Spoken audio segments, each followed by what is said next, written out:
and come up with different views of different people. What you have to do is to use your tolerance. Tolerance means kanti. Kanti is one of the paramitas, and one of the members asked me, what is the meaning of word paramitas? Kanti means patience. You have to have the patience to listen to other person and other people instead of just being stuck with your own view or your own idea. So also you should not get you should not lose your temper. Can you hear?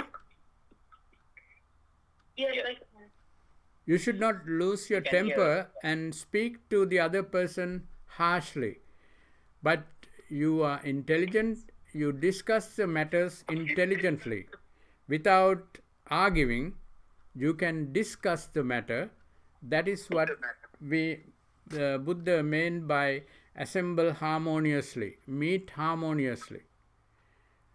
If you have anger, then you cannot have harmonious meeting.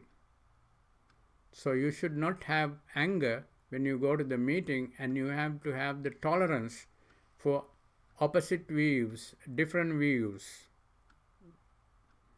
Aisha, is that a good answer? Yes, that was thank you. Yeah. It answers my question. Thank you. We all Buddhists, especially Buddhists, should practice patience and tolerance. That's called kanti, one of the paramitas. Okay. Hopefully, what is you are the leader supposed to be today? So in your talk, you were talking about certain qualities that would help a nation become more democratic and respected, and that would prevent it from being invaded or becoming weak. So how do you say that, or how do you think that we can use these qualities to better our nation, like America today, if there is any way to do so? Yeah, this is actually America is a democratic nation, right? So we have two different views, basically, Republicans and Democrats. So even we have two different views of how running the country. When it comes to discuss a certain matter, they don't hold on to their own personal views, but see what is beneficial to the country and make that decision without looking for the benefit for your own party or your own view, right? And in the modern countries, even USA and other places, people of different views are so strongly attached to their particular view and don't see the value of the other view. But if we are smart people, we are there to run the country efficiently, help the people efficiently. So we should look for a solution or solutions that are beneficial to the people, not beneficial to one's own party or something like that. So also when we have a president, the president can get the input from both sides, and president also have a whole number of assistants like ministers and secretaries and all the other people, and in this case in the White House staff, and they can all sit together and make a decision instead of one person who is the president himself making a personal a decision on his own, that is not a very good way to run a democratic country. Right? If there's a king running country, the king can make any decision by himself, but even if the king is a smart king, he should have a lot of advisors, wise people around him, and make them discuss with him about the matters and come to healthiest and most beneficial conclusion, action for the country. So that is how we should do it. Main point is don't hold on to your views, thinking that I am right, you are wrong. That is a very wrong attitude that any leader should have, any government should have. I am right, you are wrong. See, that's why if it's like that, you cannot meet harmoniously. Right? So you should not be self-centered. Number one problem of all beings is self-centeredness.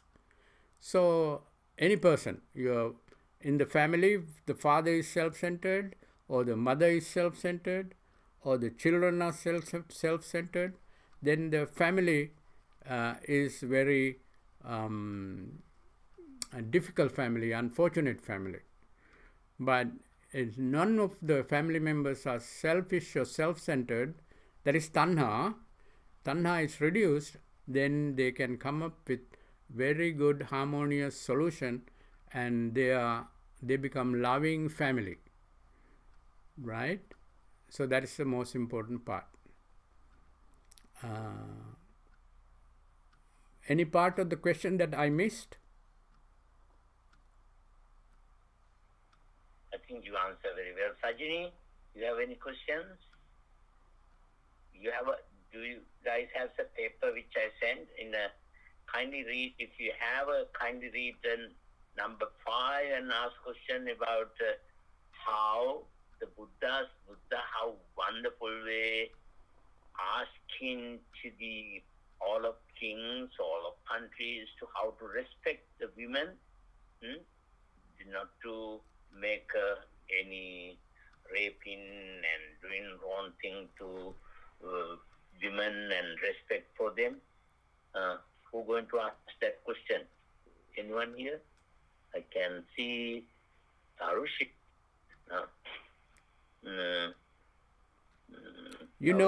Some of you already know that Buddhism has, you were discussing last Sunday or something, how Buddha has given so much freedom and dignity for women.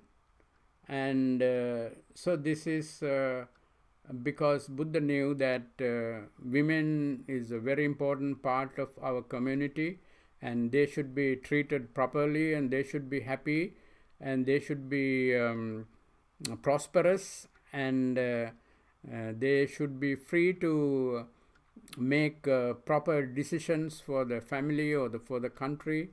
And as a result, our community or our society will be very peaceful and harmonious when the female members of the community is happy, because they are 50% or more of the community, so they have to be treated properly and never abuse them. Anyone want to say anything or any question? Something there. Something. I have another question on one of the other document you sent us. So when we're discussing a certain topic, all parties have to be open-minded to what the other party has to say. So what do you do when someone's not listening to anything you're trying to get across? That is a difficult situation for anyone. It depends on how tactful you are or how wise you are in getting the message across to the other person. Sometimes you have to use something called upaya, means proper techniques. It is something that you use to get the attention of the person, or get the person to see differently than what he or she is seeing now.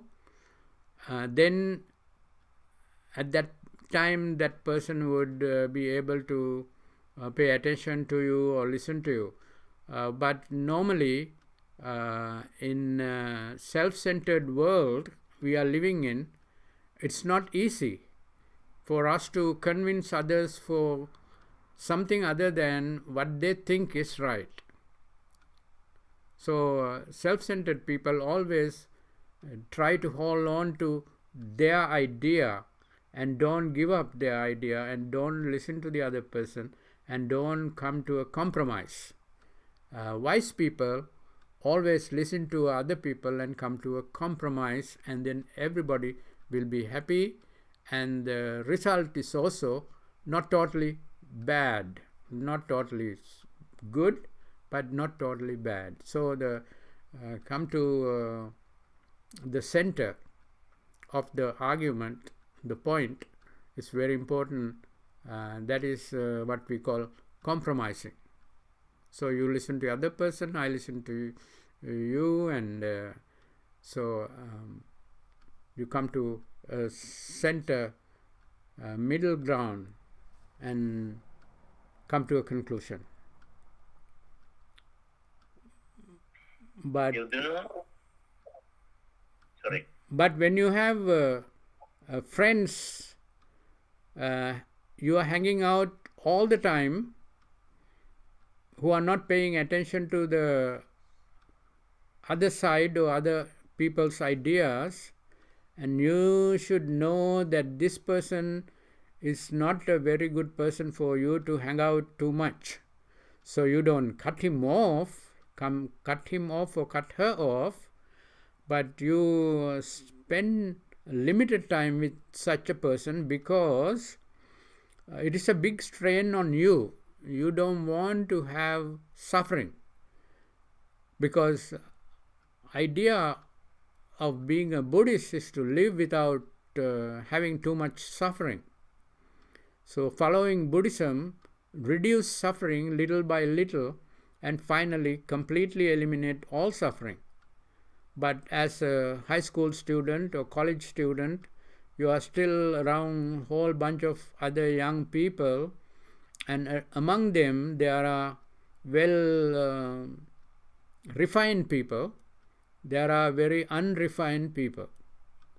So like you heard discuss in the last 2 weeks, it is very important to pick only the fine people, nice people, and spend more time with them, and cut the time that you spend with other group, that means not refined people. So this is very important. Devdunu, you have any questions or comments? Yeah, I just wanted to know how we can put all of this into our lives in practice, and also in number 3, when it says to respect and follow laws unless they're incorrect, I just want to know how you think we should go about figuring out if they're incorrect and how we should work to change them. Okay, what is the first part of the question again, please? How we can implement these specific things into our lives and not just in the government. How to approach our life than the government? Government is only there to make our lives easier and better. But if you find that they are not doing the right thing, it is better that you try to pay more attention to your own things, like your own studies and your own work and things like that. Sometimes it may clash with the attitude and the actions of the government, but you should not depend too much on the government, and no one should depend on the government too much anyway. But if they are doing the right thing, it is beneficial and good for a lot of people in the country. So, but sometimes some governments, some leaders think about themselves, not about others. So at a time like this, it is better that you should not expect too much from the government. I think in a country like United States, what the government do, if you are doing the right thing, you can make your life happy, basically. I think in my and the third question. He asked how we can approach these 7 factors for our life. That's the way you ask him? No, he talked about number 3 or so. Which one did you discuss? Yeah, number 3. I just wanted to how we should go about trying to change the lives to help other people as well as ourselves. Yeah. So think of your own home, right? And your mom and dad and your brother and sister and you live normally, and all of a sudden your dad say you all should go to sleep by 8:30 or 9 or something. You should never have that's a new rule. You should never have cell phone after 10, because your parents know that you are texting left and right after 11 and 12 and midnight and all that. And the father established a new rule. But sometimes it may be a headache for you because you are doing the studies with the other students online. So you think the father is unfair to not to use the phone, telling you not to use the phone and things like that. But it is better not to have hard and fast rule that father can tell you without having a rule. They can guide you, they can advise you,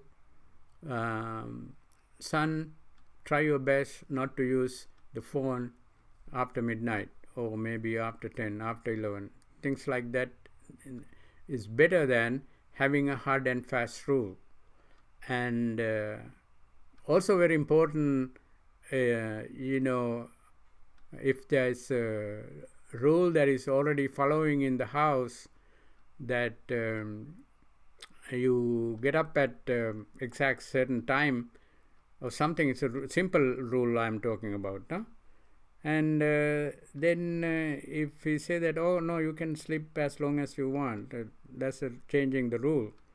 But these are always rules for the people to be safe and secure. Like 5 precepts are 5 rules, 5 guidelines, 5 rules.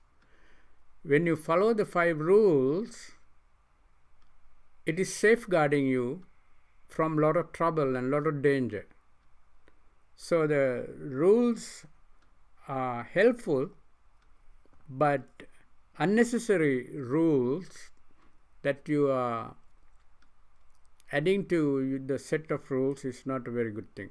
So, sometimes I was talking about the Constitution, they make so many mistakes by changing the Constitution. Every government leader according to his or her own benefit. That's what they do. Cannot change the Constitution just the way you want. So if you think that certain things are extremely necessary, then you discuss very carefully and come up with the change of that particular rule. But I don't think even that is that safe. But now, like in Sri Lanka, they are going back and forth, and finally, if they come to a good constitution, and then they should stop it. So I hope they do it. Okay. Anyone? Any questions or any comments? Sinidu, you have any comment and questions?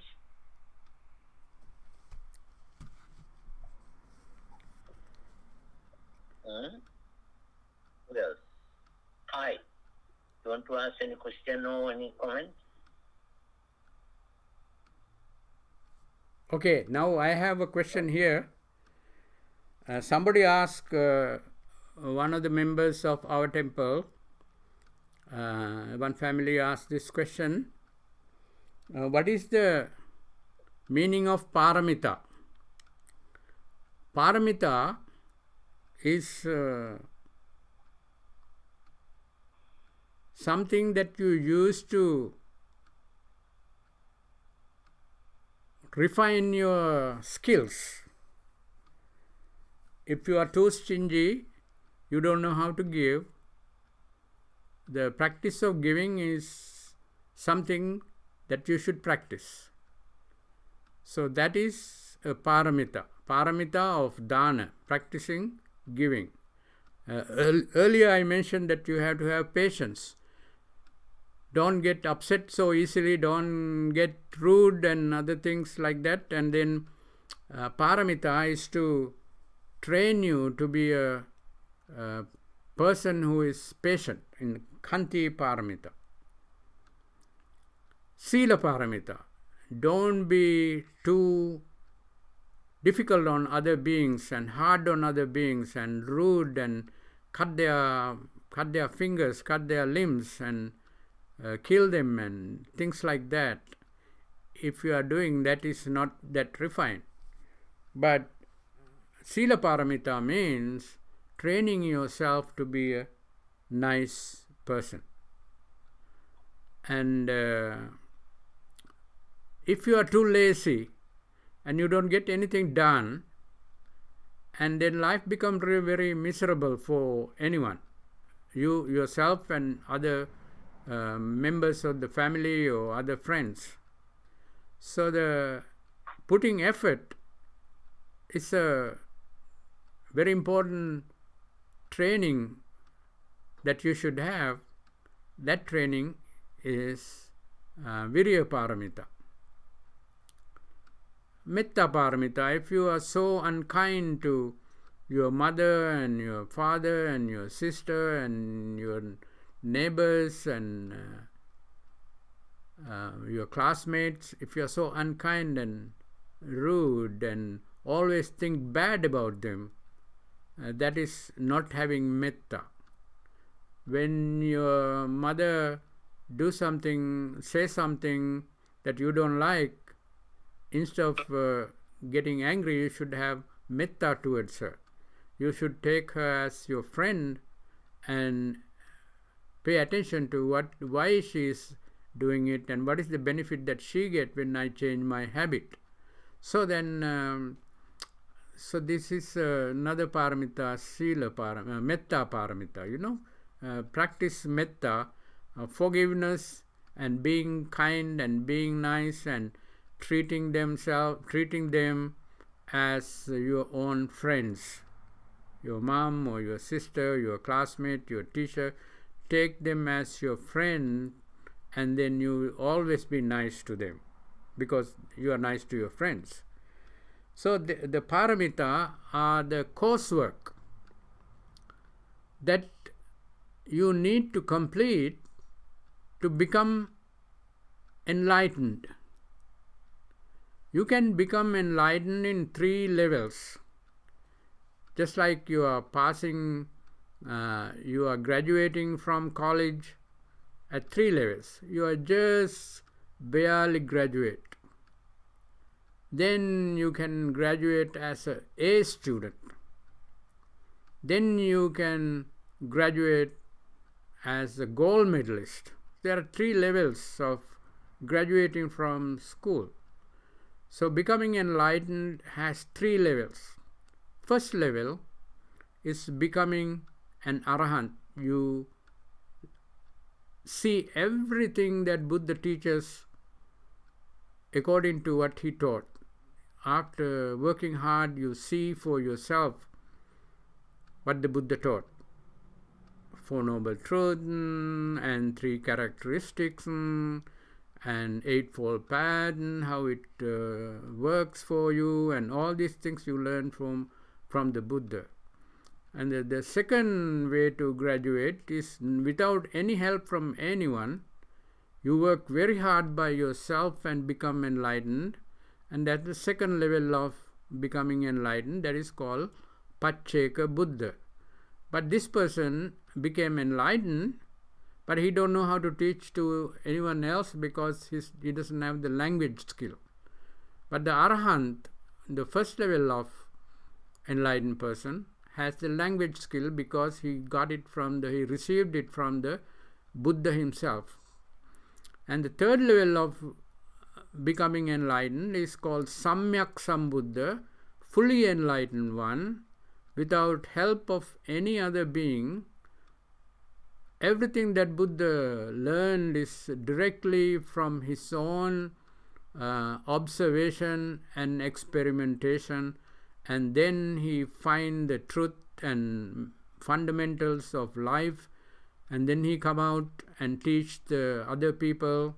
That is Buddha, that we have Samyak Sambuddha. So Gautama Buddha is a Samyak Sambuddha, fully enlightened one, wholesomely enlightened one, became enlightened by himself, and he is also able to teach. So there are 3 levels of practicing paramita. Lower level of practicing paramita is good enough to get out of the samsara.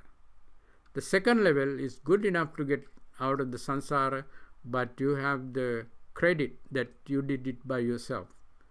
Third level of getting out of samsara is you are not only getting out of the samsara, you are helping many other people to get out of the samsara.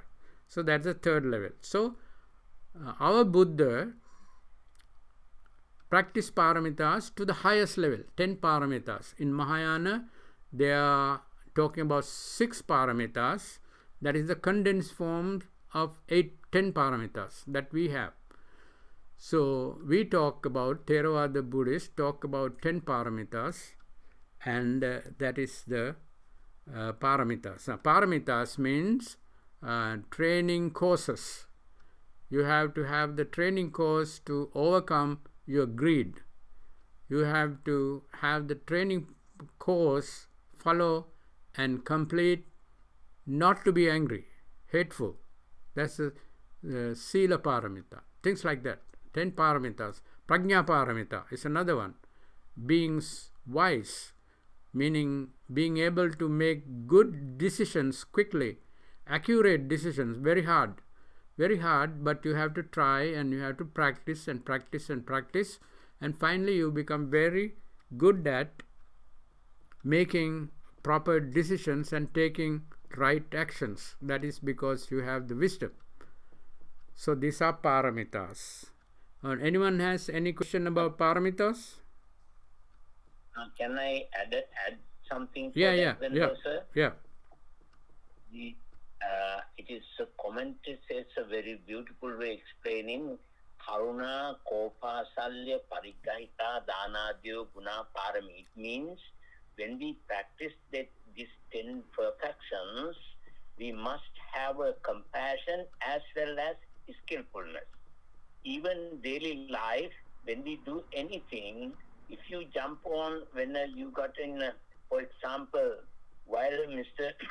Ananda is here, Ananda driving in the freeway, he saw someone got the car, staying in a very sad mood in the street, freeway.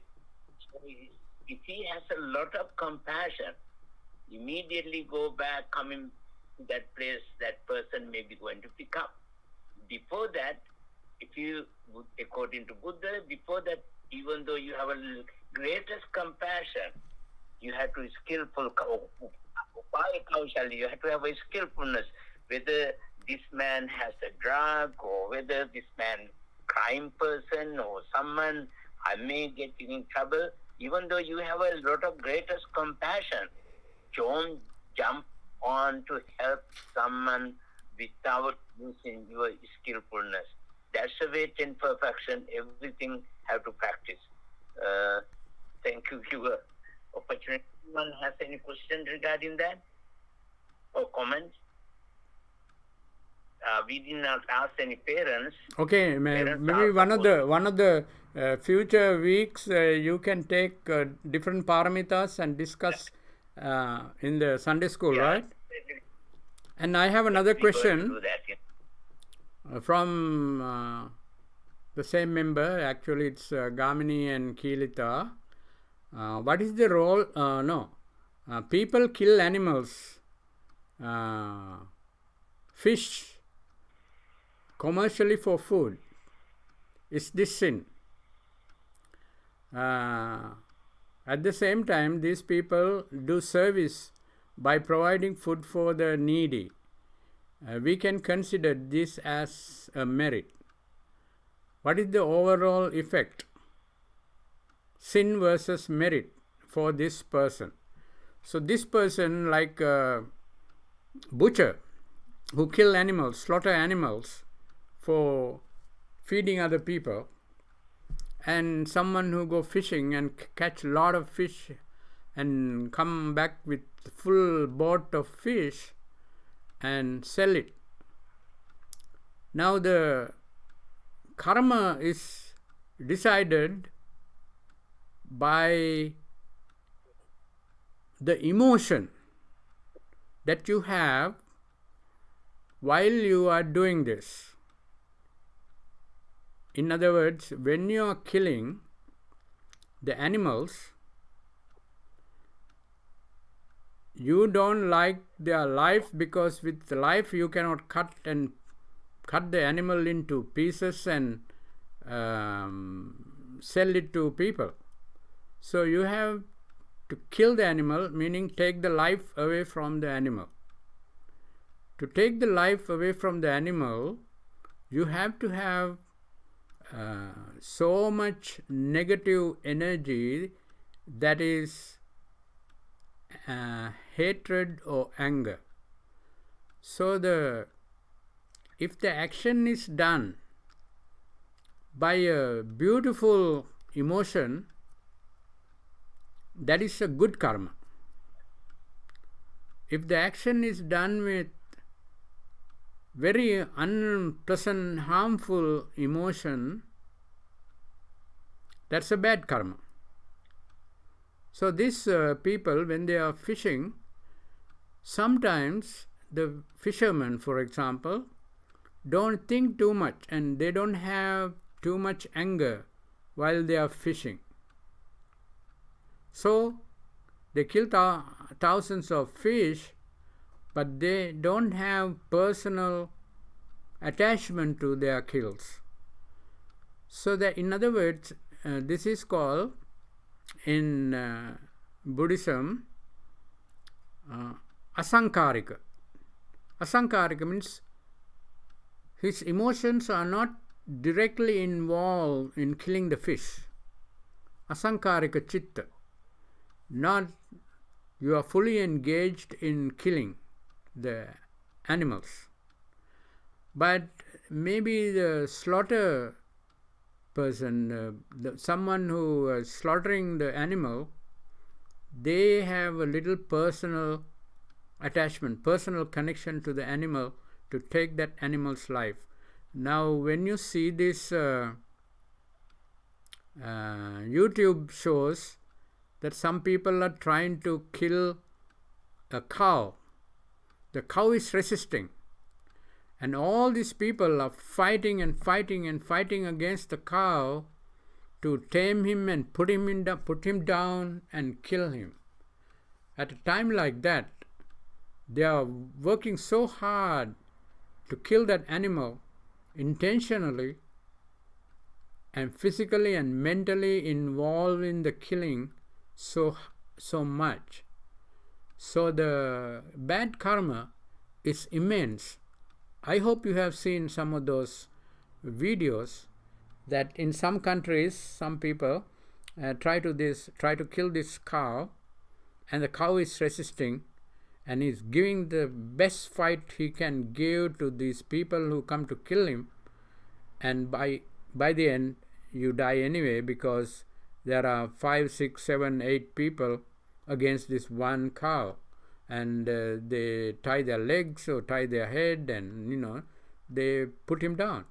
And because there are a lot of people, not only, how can one cow fight with so many people? So at that time there is a lot of karma, bad karma. But how many of these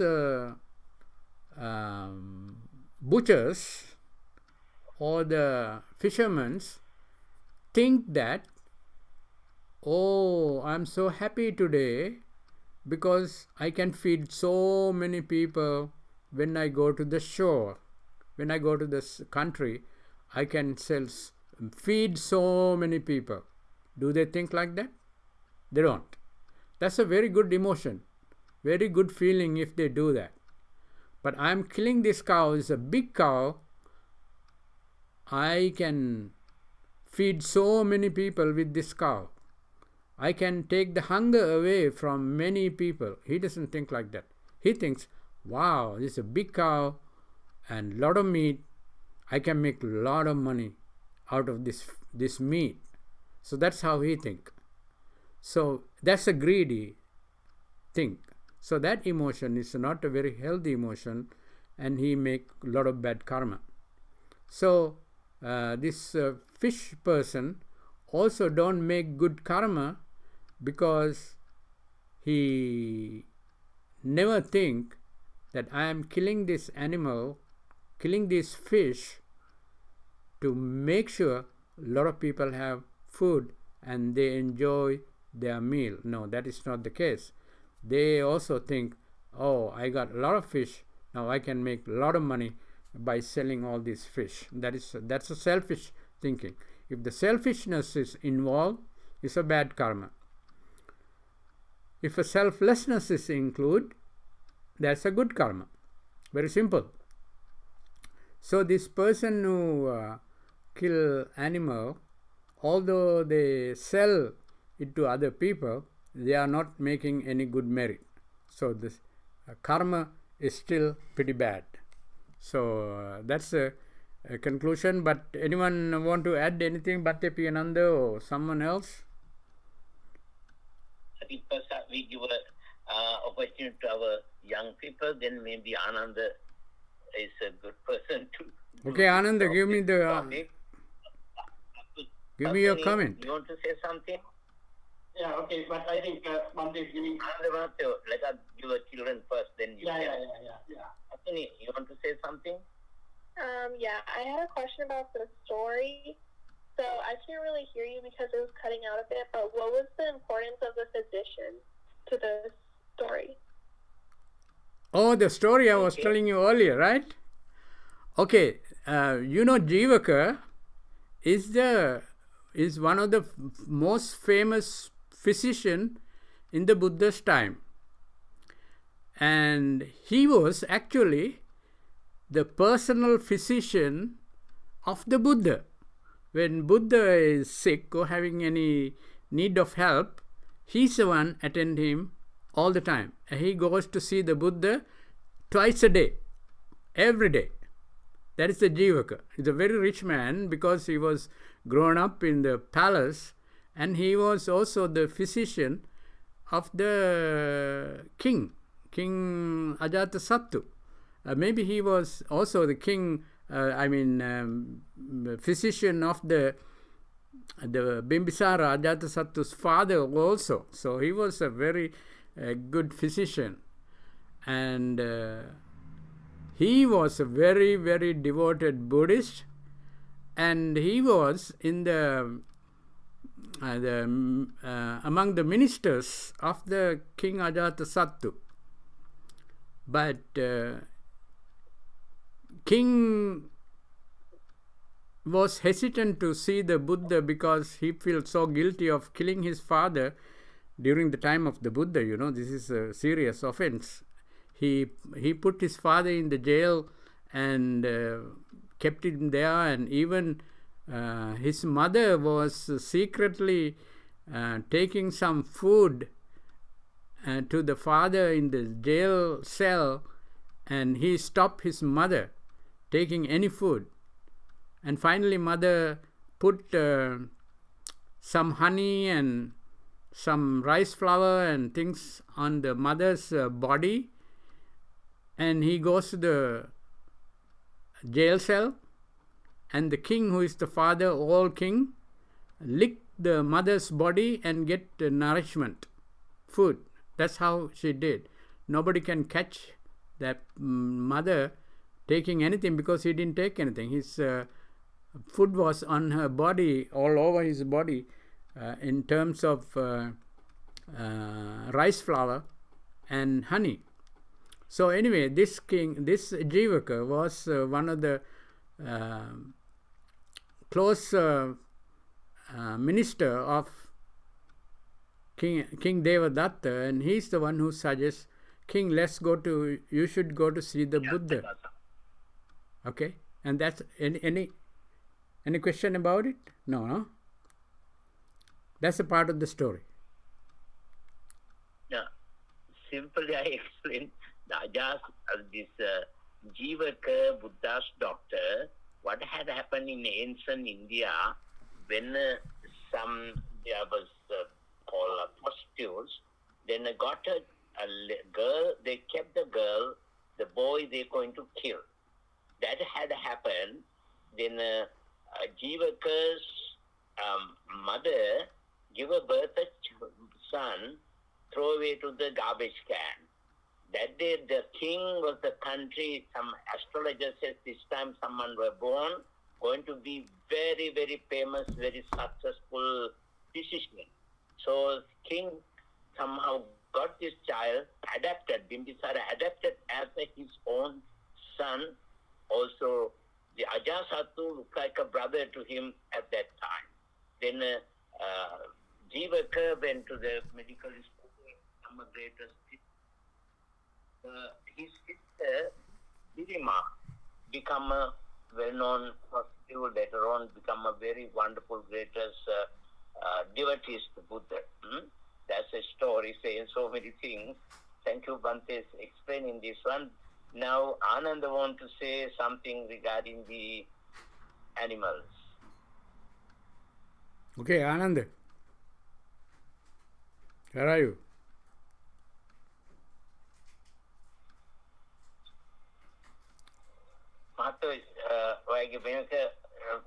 Microphone. Open karanna. Sorry. Okay, thank you, Bante. I think the question that you answered has two parts. One is the killing part. Yeah. One is distributing, right? The other part is distributing food on a generous ground. So giving food to anyone is fine. Good. But killing animals for food is bad, because we are taking the crime of killing. So whether you do it intentionally or not, actually when you kill animals, you kill intentionally. So there are 5 things to specify that you are killing an animal. One, you should know that this animal has a life. Number 1. So you know it. Number 2, you are planning to kill the animal. So you do that also, because you go and fishing, so you plan all that, having the fishing rod and everything. Yeah. So you plan that to kill the animal. And then when you perform a particular act, like putting the fishing rod and waiting and doing all that. So you do that also. That is part of that. And then you catch the fish, and the fish dies of your catching. So all these parts are completed. So you are completing a crime of killing, a wrong act of killing. But there's another thing like that. Now some people may not think this is bad. Some people may not think this is a bad act, because his religion or his philosophy or whatever is saying that this is not bad. You can kill fish for eating. But there's another sutta in Buddha's teachings called Anangana Sutta. In Anangana Sutta, it says if someone is doing something wrong and you don't know that is wrong, but someone is doing something wrong, but he knows that is wrong. So out of these two people, the one who knows it is wrong and is doing the wrong thing is better than the one who is doing something wrong which is not knowing that it is wrong. Correct. Ignorance, like, so you can't, like, for example, even present day, if you don't know the law, it is not an excuse, right? Yeah. Not knowing the law is not an excuse, even in the normal day, even Right. today. So therefore, you should know what is right, what is wrong. And if you do something, if you do some wrong thing, not knowing that it is wrong, this is also the worst thing you can do. So, now going back to the fish and killing animals and eating, first of all, we need to know actually, eating meat is very bad. It is absolutely bad. Drinking meat, eating fish, in the present day health, in the health and in the health arena, now doctors keep saying eating meat and drinking milk and eggs and things like that, animal food, is bad for your health. That's number one. It is number one. And if you want to take care of your health, my personal and my I do a lot of research on that. It is really, really bad for your health. And nowadays, doctors say the present day generation is at very high risk because they eat meat and especially drink dairy, milk and eating dairy products, cheese and butter and things like that. So Bhante actually, Bhante Sri Jacob, before you came in, Bhante Kianad was talking about the religion and the philosophy. So religion is something that I think I'm going to relate that to here. Religion is something, actually, if you just see the dictionary, and I'm just reading it now, it says, the belief in the in and worship of a superhuman controlling power, especially a person, God or gods.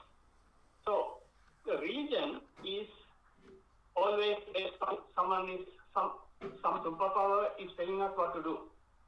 So because the religion says this is good, we should not do. Buddhism is different.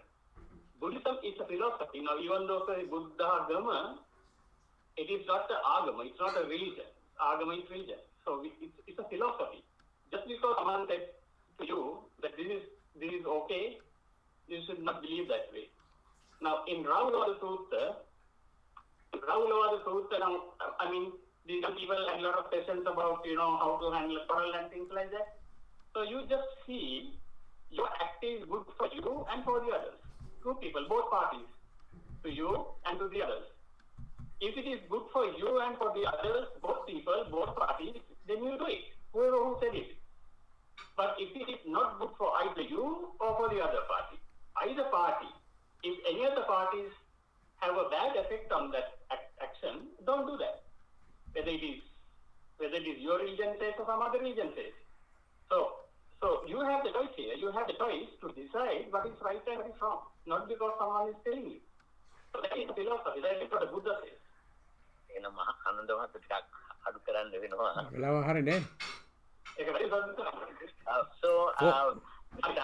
explanation, we are very happy to hear that. However, according to the way of we are thinking, Buddhism is philosophy, Buddhism is a way of life as well as religions.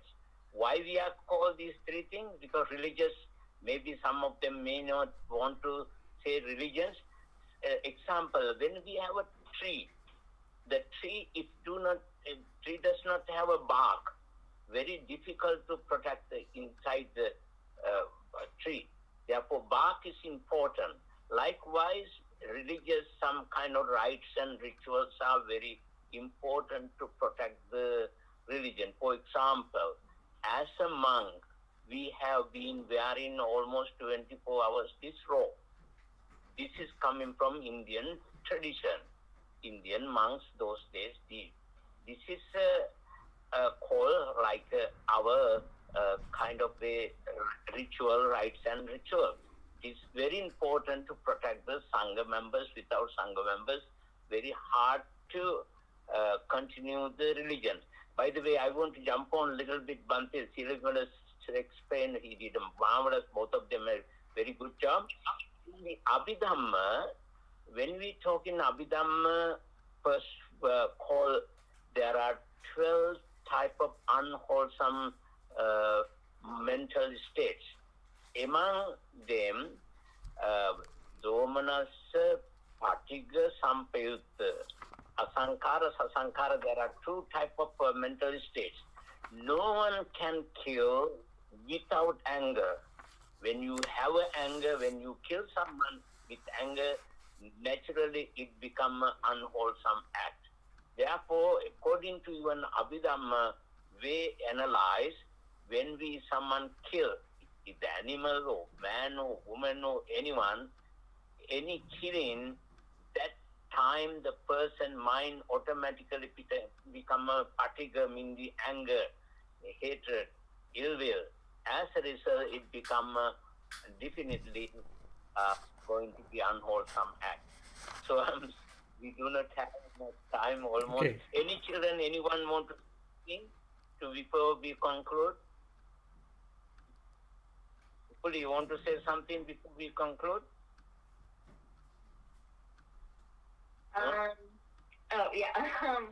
So one thing I wanted to say was, from my Elmi wanted me to say, because she was telling me, she wanted me to bring up how in Sri Lanka there's a lot of elephants who are chained.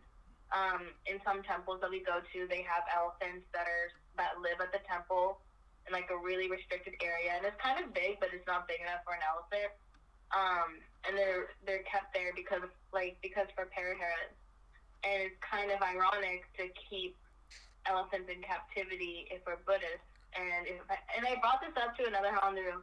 Okay, and that is a good discussion for next week, huh?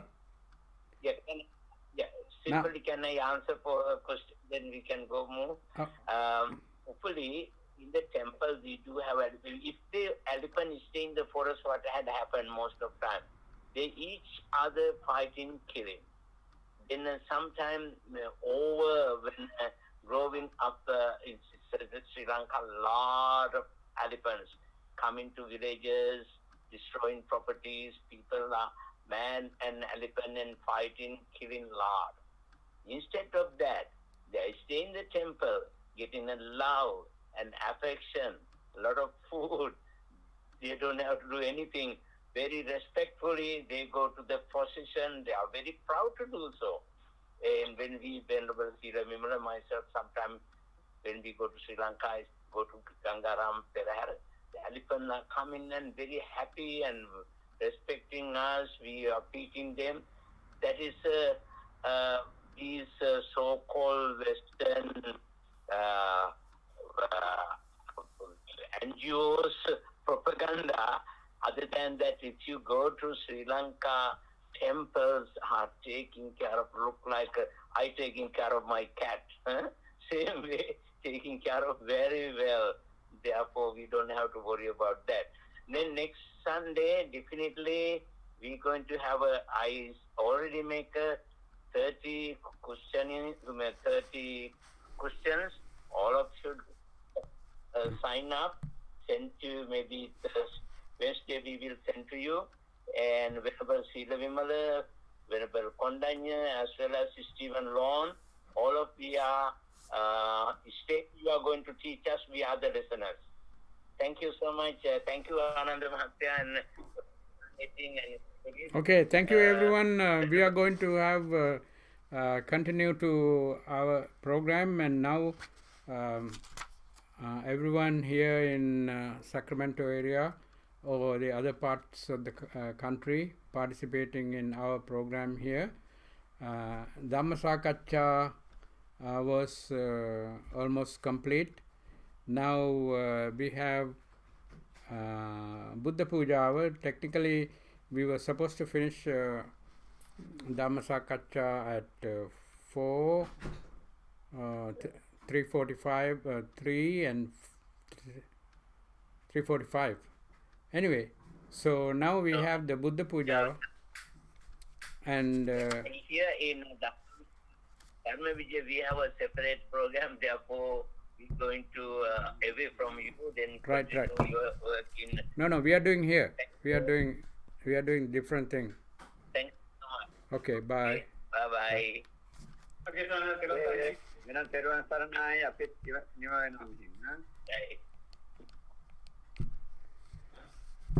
Okay, now we have Buddha Pujava. Bhatta Shanta has prepared the Buddha Pujava, and then we have the Mahapirita.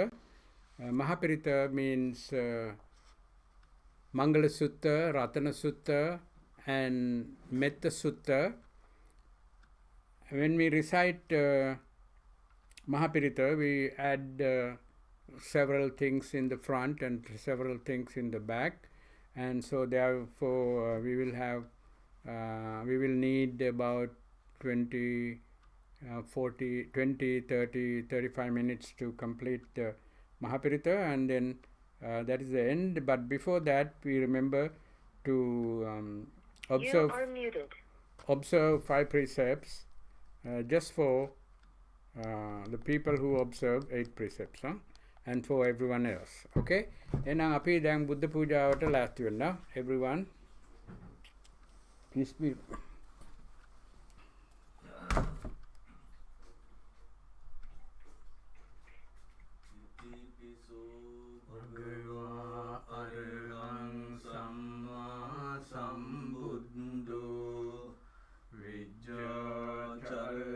Sampanno sugato lokavidu anuttaro purisa dhamma sarati sattva deva manussanang buddho bhagavati iti piso bhagava arahang samma sambuddho vijjacharana sampanno sugato lokavidu anuttaro purisa dhamma sarati satta deva manussanang buddho bhagavati iti piso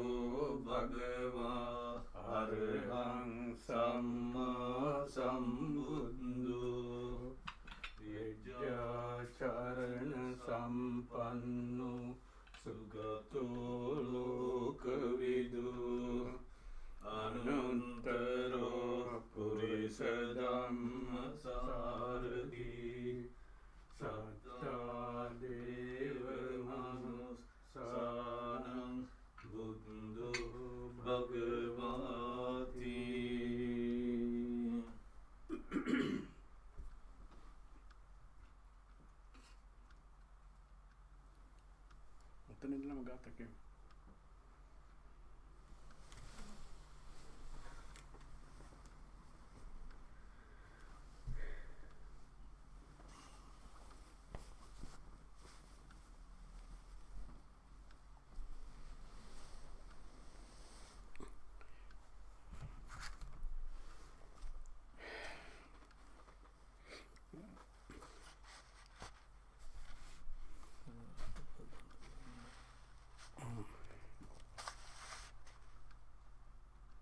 උස්සලා මෙහාට හරවන්න. තව ටික දැන් හරි.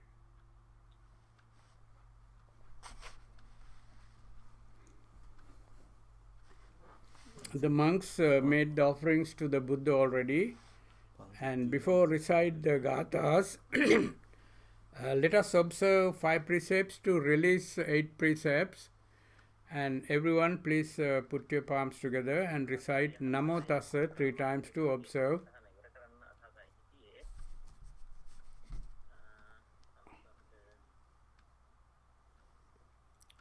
Please recite Namo Tassa 3 times to observe 5 precepts.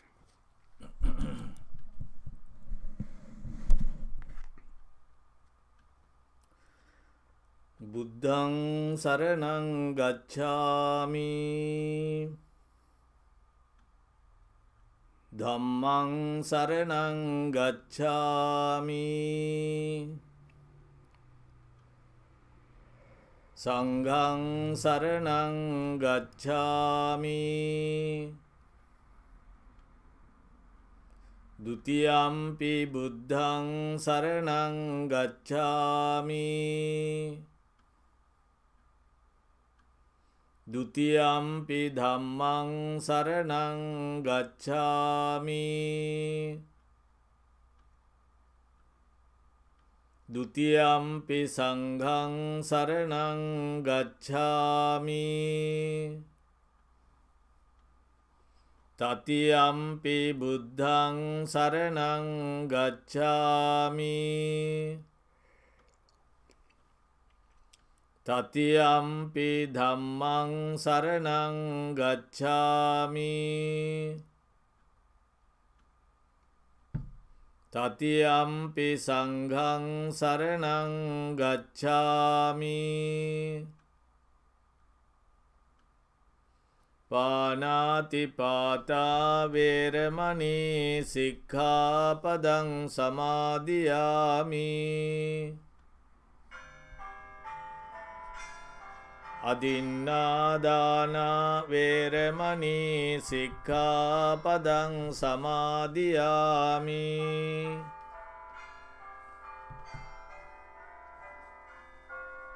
ကာမေစုမိจฉาจาရာဝေရမဏီสิกขาပဒံ စမာදිယာမိ